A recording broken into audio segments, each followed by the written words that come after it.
নমস্কার বন্ধুরা, তোমরা কেমন আছো? আশা করি ভালোই আছো। শাক ভাজা কম বেশি তো তোমরা সবাই খেয়েছো। আজ আমি মূলো শাক বানাবো, চলো পুরো রেসিপিটা দেখতে থাকো।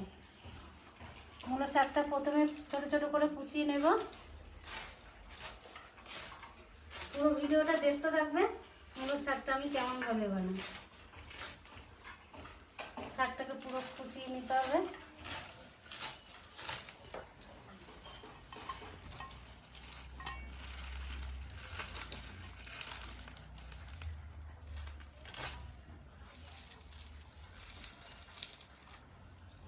একদম কচি মূলো শাক, নরম একদম। শাক আমার কোচানো হয়ে গেছে। কটা কাঁচা লঙ্কা নিয়ে নিয়েছি, কটা রসুন ছাড়িয়ে নিয়েছি।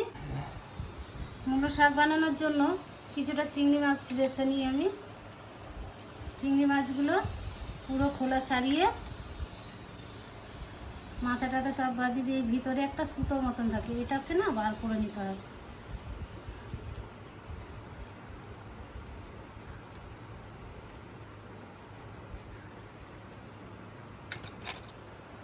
আমার ধোয়া হয়ে গেছে, একটু নুন হলুদ মাখিয়ে নেবো। সামান্য পরিমাণে নুন দিয়ে দিলাম, অল্প একটু হলুদ দিয়ে দিলাম। এবার মাছটাকে আমি নুন হলুদ মাখিয়ে নেব।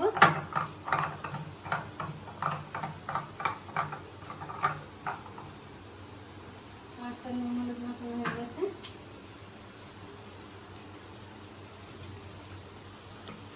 আগের থেকে কড়াই বসিয়ে রেখেছি, কড়াই এবার আমি তেল দিয়ে দেবো। তেল আমাদের গরম হয়ে গেছে, কালো জিরে দিয়ে দিচ্ছি, রসুন, কাঁচা লঙ্কা, গোলমরিচ থেতো করা,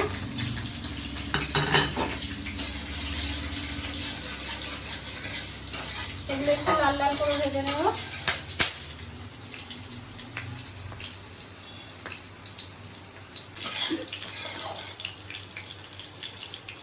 এবার আমি চিংড়ি মাছগুলো দিয়ে দেবো।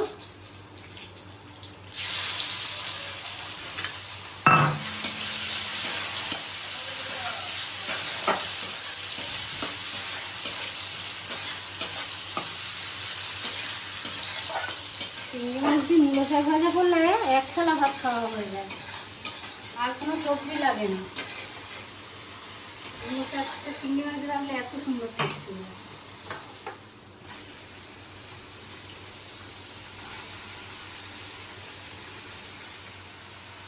স্বাদ অনুযায়ী নুন দিয়ে দেবো।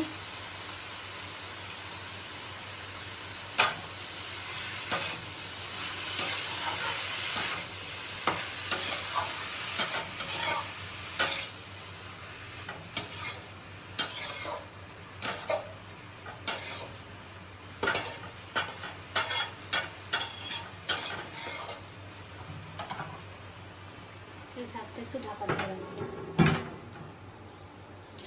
15 মিনিট ঢাকা দিয়ে রেখেছিলাম, এবার খুলে শাকটা দেখে নিই। শাকটা হয়ে আসছে প্রায়।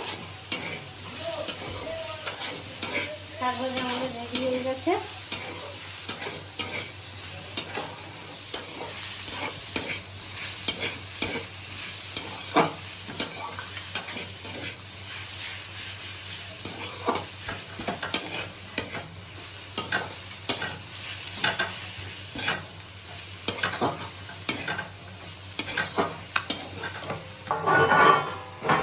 শাক ভাজা রেডি, এবার আমি তুলে নেব শাকটা।